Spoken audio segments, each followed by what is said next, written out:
Hey, we're live. We're live on Facebook.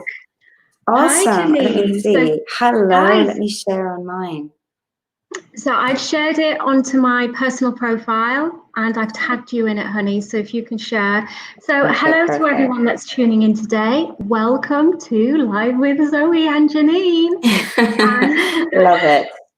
I'm speaking to Janine Bensouda. Some of you guys from Dubai probably know who Janine is. She lived with us here for many years before she embarked on a new adventure to the USA a few months ago. Janine was a guest on my podcast. In fact, she was the third guest on my podcast when I started it over a year ago. And I'll always appreciate your support for when I was just starting out. Still feel very much a beginner. But welcome to the live stage, Janine. Thank you. Great to have you on. I'm so glad to be back. And can I just say that I love what you've done with your brand and with your podcast. It's really incredible. It was an honor to be like the third person that you interviewed on your podcast, and just seeing how you've evolved since then is incredible. So I just wanted to give you some cred for that and say really, really respect you and proud of you. Thank you. I really appreciate it. Coming from you especially. So guys, we're going to talk about I guess the elephant in the room, which is the whole coronavirus, and how we have adapted to that and what we're continuing to do to keep sane with our mental health. So let's start with you first, Janine, because I know you've been through quite a lot recently. I mean, you left your home of, I don't know, how many years were you in Dubai? The last stretch, 13 years. You left your home of 13 years and you made the very brave decision to move all the way to America, to Texas. You'd established your business in the UAE. You're a single mom to two children, I think. Asdeen and Azealia. Asdeen and Azealia. Azealia is 11 and Asdeen is 14. So, you're a super mom, entrepreneur, and, how has the move been for you? How have you adapted during kind of these times at the moment? Well, as you rightly said, the move itself was already a big kind of personal upheaval in everybody's lives. And we had just about started to get into a rhythm here with school, and myself starting to network and build relationships for the business. And then suddenly we were hit by the most extraordinary and unexpected COVID-19 pandemic. And since then, that's added an entirely new layer of complexity to the circumstances that we have. Because if you just think about kind of the three lives we're talking about right now, mine in this, trying to establish my business, develop new products, write a book, right? Then we've got two children. My son, he's a competitive football player, or as we call it here, soccer player. Very, very busy, like 5-6 days a week. He's playing football. My daughter, big into theater and performing arts. Everybody suddenly is grounded and at home. And we're trying to keep people, first of all, take care of people's emotions, because that's, everybody's going through and navigating their own ups and downs. And then secondly, trying to stay moving forward and keeping the momentum of progress going. Because obviously there are things that need to be done. We can't stop. Life has to continue going forward. So it's been a constant daily learning experience, I have to say, where we've come to use a lot of the tools that you teach, like meditation, mindfulness, consciousness, and being compassionate towards others. We've had to, because we've all had our meltdowns. I've even had a panic attack. Really? Wow. Mm-hmm. Yeah. Sorry to hear that, darling. So how are you coping with, experiencing kind of anxiety and stress? Like, because you're very aware, and I'm sure you know what to do when you get a panic attack, and you know why you're getting them. So what are you doing to kind of manage your own self-care to prevent these kind of feelings of anxiety kind of rising to the surface again? So there's three parts to it. Is everything that I do is always, and this isn't a framework that I'm writing about as well, which is called Think, Talk, Behave. So I break it down into these three categories. So I first start with my mindset. What are the thoughts that I need to fill my head with? I need to fill my head with kind thoughts to myself, right? Because as a kind of, I guess, type A personality, somebody who's always setting goals and objectives, this situation can be very challenging for people like us because we're not in control of so many things. So I've started to reframe the self-talk in my mind and replace statements like, how is this going to end? And, you know, I can't control anything. This is beyond my control, to statements like, I won't worry about this right now. Let me focus on, so for example, when I get questions, like when the kids ask me questions like, when am I going to get back to football? When am I going to see my dad in Dubai? How are we ever going to, you know, when am I going to see my friends again? I'll say, since we can't answer that question, let's not worry about that right this moment. Let's talk about how can we make you happy? How can we make you healthy? How can we keep you, how can we accomplish a small goal that we have to do today? Whether it's sitting in for one of your classes, getting out into the garden at home to do some exercise, plugging into one of the, you know, online workout sessions, etc. So it's starting with kind of my mindset and what I say to myself and what I say to my children, and helping them also to reframe what they can do. Because I remember my daughter came in here the other day struggling with her maths and said, I can't do this, it's taking too long and it's impossible and I can't see my teacher and it's never going to work. So, you know, first thing I did with her was I said, let's put your computer down, let's go outside for a little bit. So we went outside into the garden, took her shoes off, put our feet on the grass, and looked up at the sky, looked up at the clouds. A dear friend of mine here, who's called Laura Martorella, she taught me this great Laura Martorella. Yeah, Italian. She's American, but yeah, the name definitely has Italian roots. And she taught us this technique called halt and take 5. So the halt is to stop, and it stands for, you know, ask yourself, are you hungry? Are you angry? Are you lonely? Are you tired? So these are tangible events that you can think about to address. Like maybe you're hungry, maybe we need to get a little snack. Maybe you're feeling lonely, maybe we need a hug. Maybe you're angry, we just need to let it out. And then the take 5 is to take 5 deep breaths and to use your 5 senses. So, you know, use your vision, look at the clouds, touch somebody or touch your hand. I mean, obviously with that is safe to touch.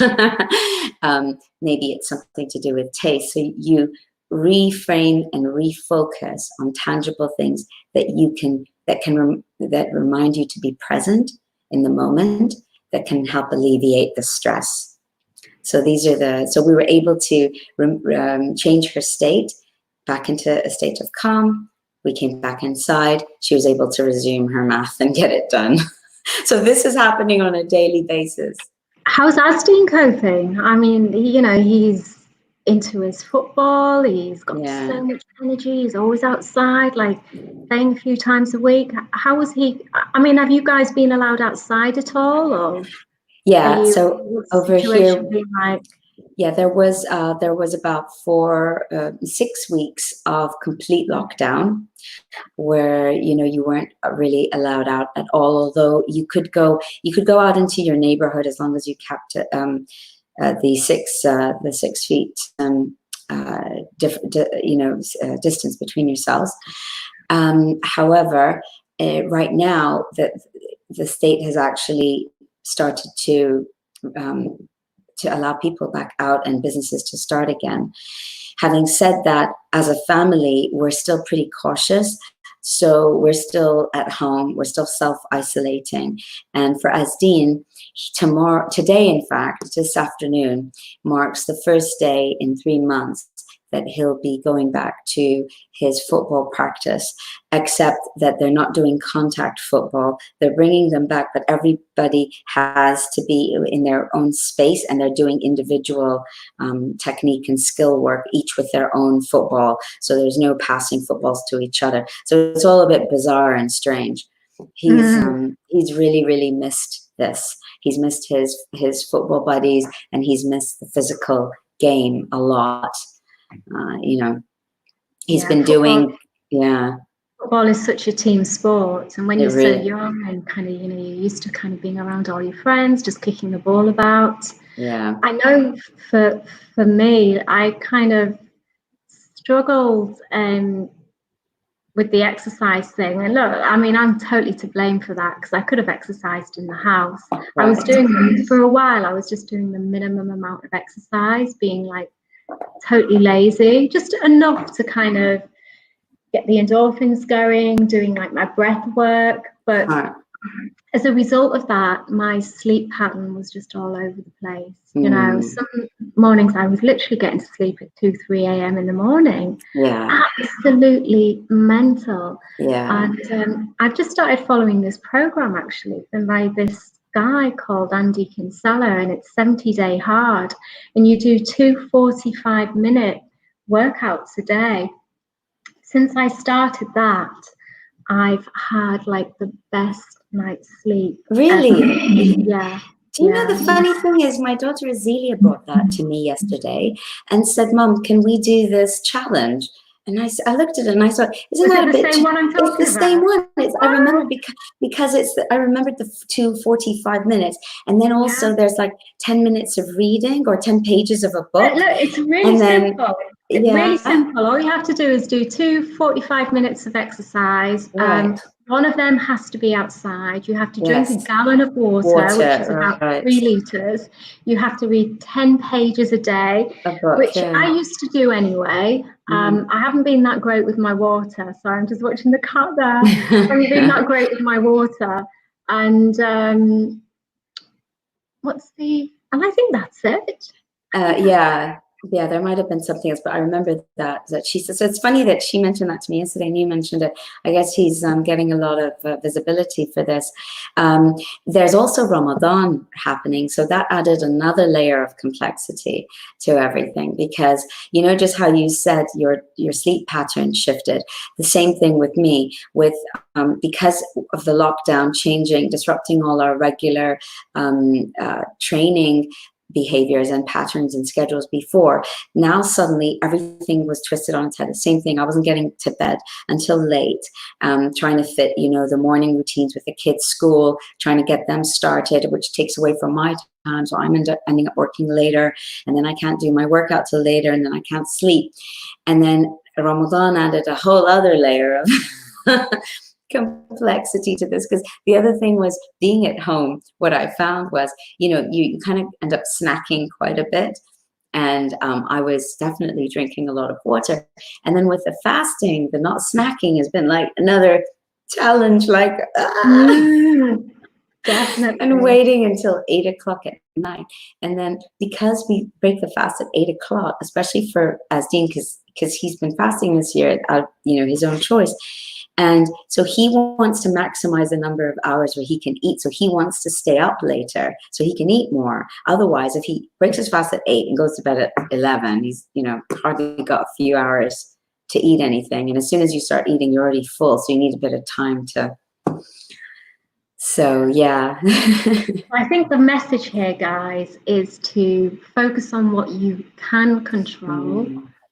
Instead of what you can't. There's so much going on right now in terms of, the stock market crashing, the government's decisions, the news reports. And I think most of us, if we're being honest, probably got caught up in the negativity at the beginning. Like I know I did watching the news, but I very quickly put a stop to that. And yeah, and then it just became focusing on me and my self-care and like doing what I could do to kind of drive my business forward. Janine, I'm quite interested to know, you know, about the business, because you had an established consultancy business here in Dubai. How difficult was that for you to move away? You know, for you to leave your business and to move away, and effectively, are you having to start all over again, or you know, how is it working for you? To your last question, am I having to start over again? Yes and no. Luckily, I have the advantage of having a wonderful director for the Dubai business, Aisha Khan, who is leading operations in Dubai. And so you still have the business in Dubai? Yes. So she. And then we've got also, you might have noticed, I do publish quite a lot of videos. So we have a really talented head of our digital content, Ismail Khan, who is also continuing to work on video production. Although now it's a little bit more challenging with me being remote, because while I was in Dubai, you know, we used to have studios set up and we'd go on location and shoot videos. So we'd have a really big repository of digital media together. So now that's kind of extending to where we need to be more creative about how we do the video. So we're kind of, in that sense, we're restarting how we build our digital content remotely. We're also going to be starting a podcast soon to really address this concept of leading with love, which is my whole perspective on the new age of leadership that we need right now, with a higher level of consciousness, more compassion, with a whole set of characteristics and emotional EQ that is that we require to collaborate with each other and to be considerate of Mother Nature, the earth, and each other.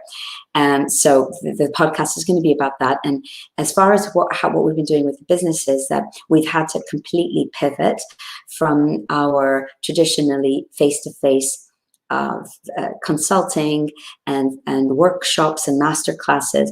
We've had to completely pivot into virtual and blended solutions. So that's been a great opportunity for us to stretch. And in fact, you know, one of the other tips I would say for how we've been surviving and thriving in this time has been to really feed our minds with positivity and with positive people and positive information. So one of the podcasts, one of the virtual sessions, webinars I watched yesterday was from John Maxwell, who's a very famous leadership coach, and he was talking about 5 stretch statements.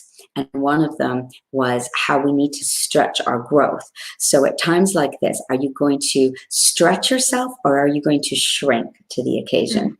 And obviously what we want to do is we want to stretch ourselves. So for the business, we have stretched ourselves into the field of blended learning, a combination of synchronous, which is like live webinars and virtual classrooms like this, to asynchronous, which is offline e-learning solutions and activities that you can do independently, reading, etc.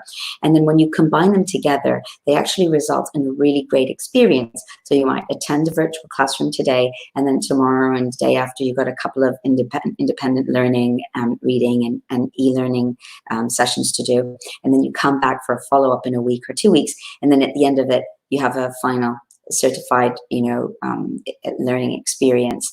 So we've been developing and starting to roll out these type of programs, and it's working.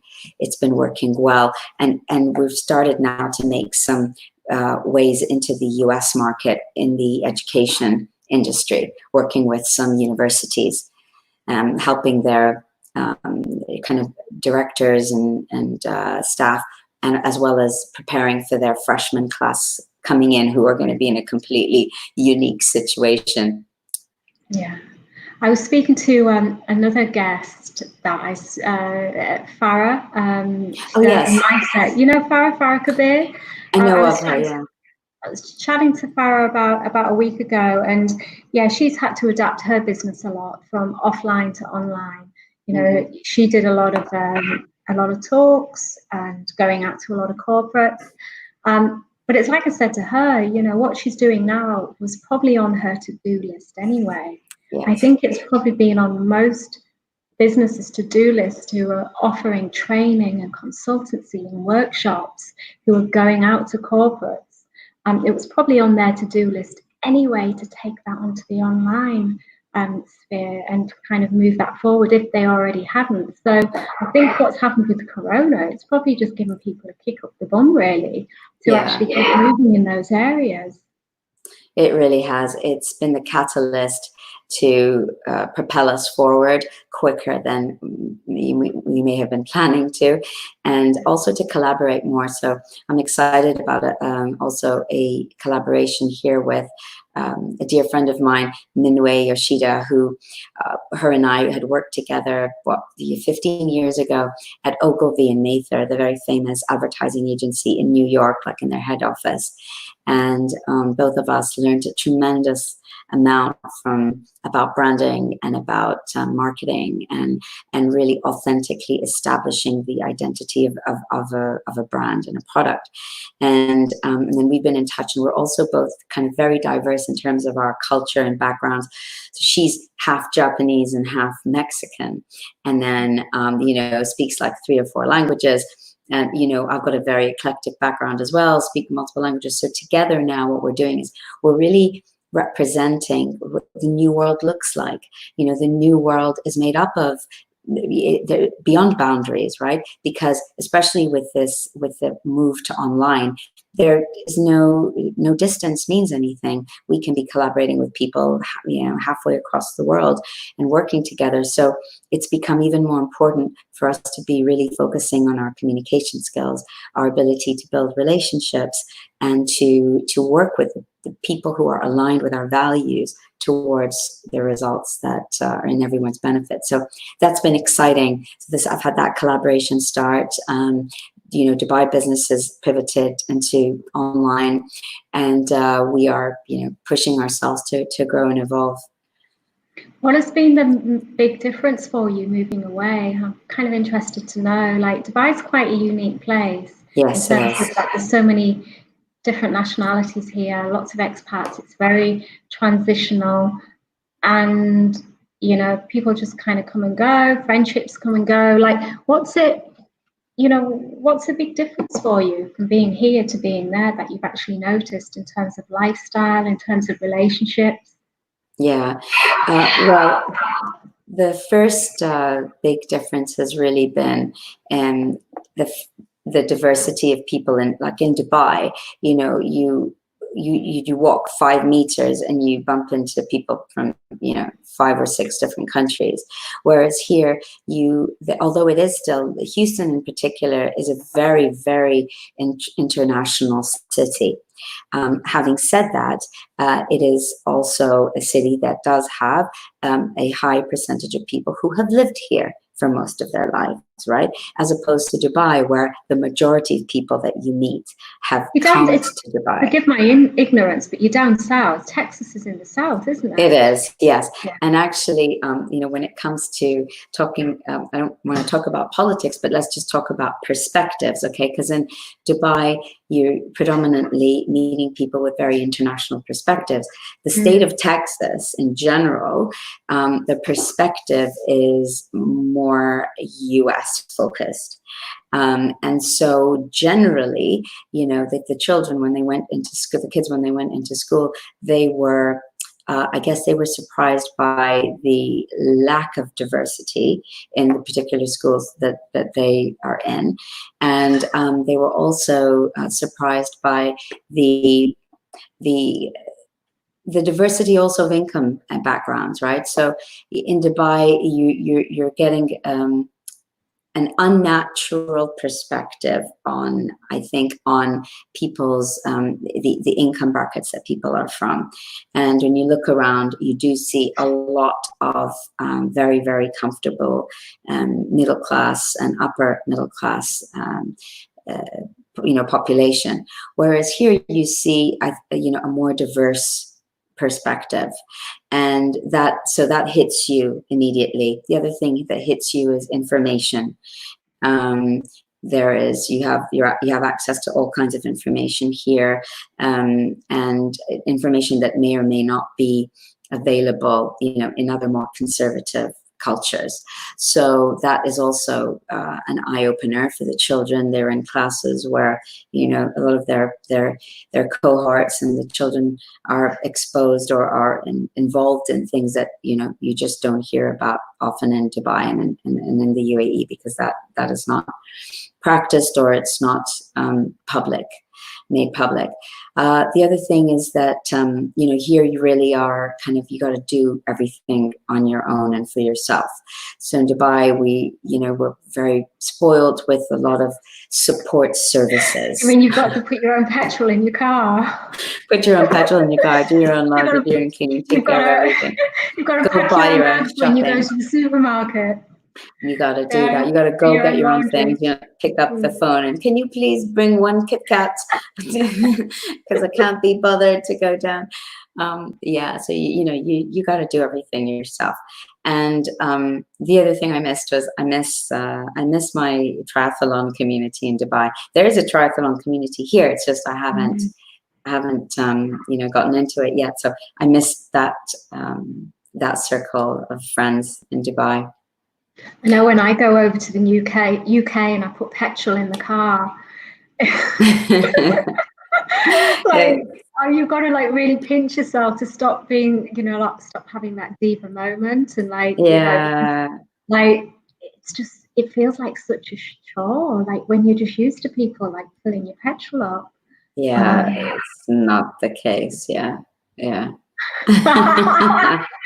Probably not the right thing to talk about, but no, it is the truth. But other than that, I still like to pack my own bags when I go to the supermarket. I don't like it when they pack my bags, probably because they always do it in about 5 different bags, and they put one item in each bag. Yeah. But it's not only that. I just like to pack my own bags. Yeah. But yeah, we are very spoiled over here in relation to those little things. I think there's good and bad everywhere you go, isn't there? There's there's great things about Dubai, there's not so great things. And I think you've just got to take the positive wherever you are, just adapt. How have the children adapted? Because kids tend to be more adaptable than adults. They adapted quite well to the schools and stuff. And it's probably a really good reality check for them as well. Very, very good. I think having a mix of here and then finishing the later teenage years in reality, because isn't reality here? It's a bit of a bubble in the UAE, especially for children growing up. Yes. I don't have my own kids, but I think if I did, I would definitely like them to experience some real life, and I guess that's what they're going to experience now. They really have been, and I think it's definitely been complementary to their to their skills. There are a lot of wonderful, amazing benefits about living in Dubai.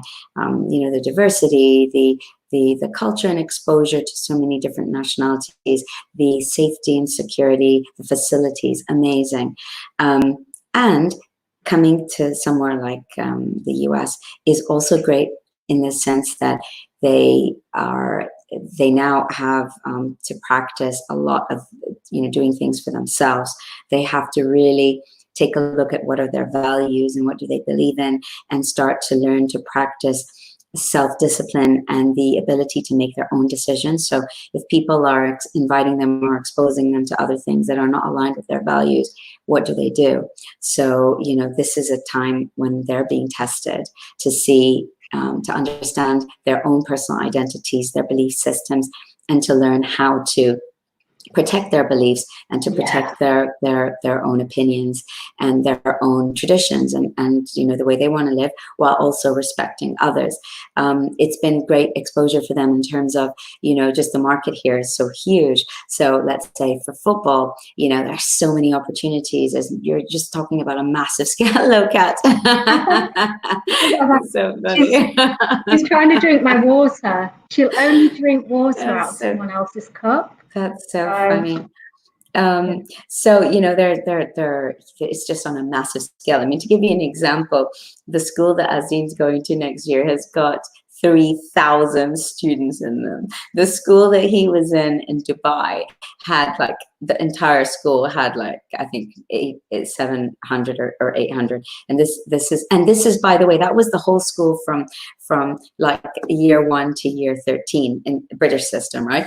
Whereas here, this is only high school. It's only 4 grades. So grades 9, 10, 11, and 12, 3,000 students. So talk about learning to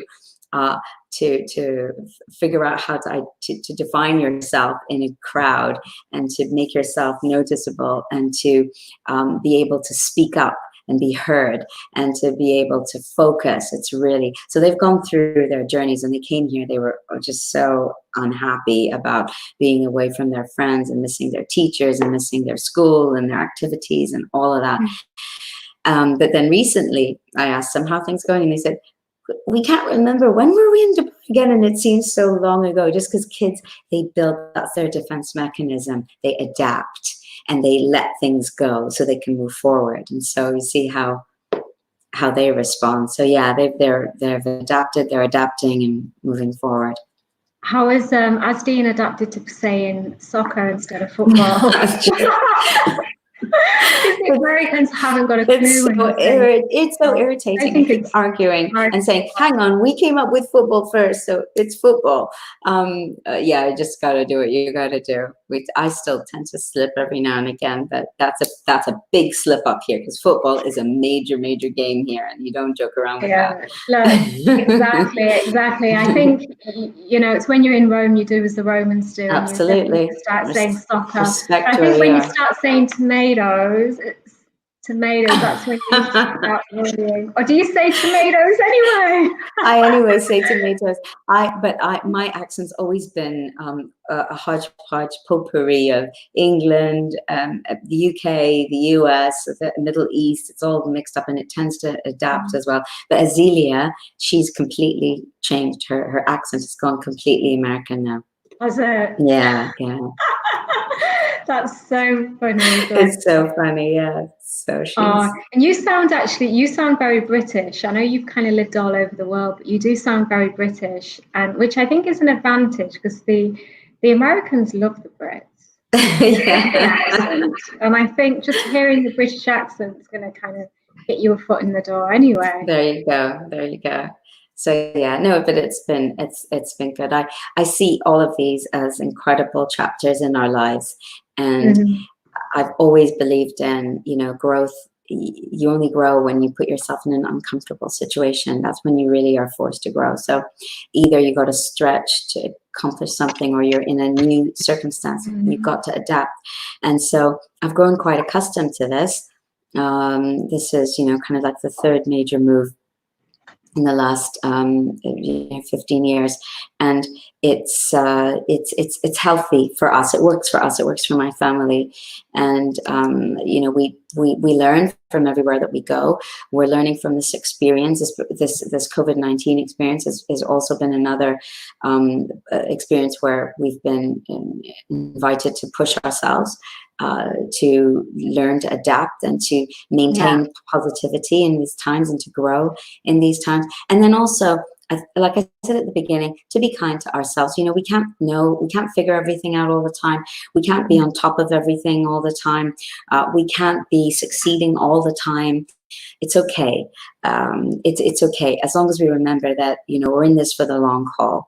And as long as we can remember to be kind to ourselves, so that we can stand up again and keep going one step at a time on our journey. Yeah.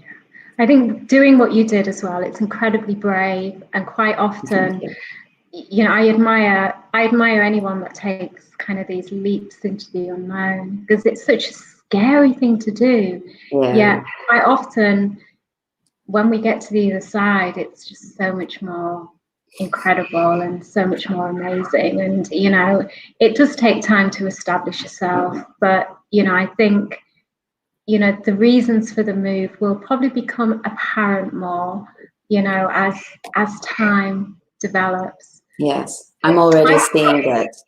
I've had itchy feet for a long, long time now, and I'm still kind of here. Yeah. But, you know, maybe the time wasn't right, but it definitely got very itchy feet. And I love the States as well. Love America. Yeah, I'd love to move to the States, actually. It's such a big place, waiting for you. There's I'd like to come and visit. I've got a friend also who lives in Atlanta, in Georgia. Okay. Love to go and see her. So is that far from Texas? Atlanta, Georgia? Yeah, it's a few hours by plane. So, you know, it's a huge country. There's so much to see. If you're going to make it over here, you know, when things ease up for travel, do give yourself enough time so you can come in and make a few stops. Definitely come to Houston. You know, as one of the things, again, John Maxwell said yesterday is that how much more can I do is the question, you know, how far can I go, rather than saying, you know, when is this going to end, like COVID-19, or when am I going to reach my goal? It's more about how far can I go? So when people in Dubai were asking me before leaving, so what are you going to do? Have you got a job? Have you got a client? Have you subject? And my answer to every question was, no, I don't know. No, I don't know. They would stand back and say, are you insane? For somebody as an entrepreneur like you, who's had successful business, who's done this and that, and you've learned from life, how can you make such a big leap, take such a big leap of faith and go to another country again, you know, without having the answers to these questions? And I said, because I have faith in one thing. And I said, well, I said, myself. Well, two things, myself and in God. I mean, I have faith in myself. I believe in myself. I believe that I will figure it out. So as long as I have faith in myself and I can manage the fear, because sure, it is scary. When you have fear, if you keep going back to, so what are you going to do about it? You know, I'll sit down with myself and figure it out. There'll always be a way. There are always answers. And I know this is a generalization, but one thing I do love about Americans, I've worked in America for 3 summers, by the way, many, many years ago. When I was a student, Americans are very gracious people, very gracious. And I like that. I really like that. And I know that's probably a big generalization, but that is something that stands out to me about the American people. So, look, Janine, we've been chatting for 40 minutes, and probably the longest line. I like to keep these lives like down to about 20 minutes, 30 minutes max. It's been such a pleasure speaking to you again. You too. Guys, thank you for tuning in. If you have gotten any value from this live stream, please like my page and share the broadcast to your page. And if there's anyone out there that would like to come on and have a chat with me during this lockdown period, just send me a message and give me a shout. And yeah, we can put something together, hopefully. Absolutely. Thank you so much, Zoe, for the invitation. It's always wonderful speaking to you. And yeah, I hope that the audience was able to derive some value or some ideas from this. And if anybody wants to continue to follow me on Instagram, I'm Janine Bensouda is my name, at Janine Bensouda, for daily doses of positivity. Okay. Thank you. See you guys. Thank you, Zoe. Bye-bye. Bye, sweetheart. Bye-bye. I'll end the broadcast, darling.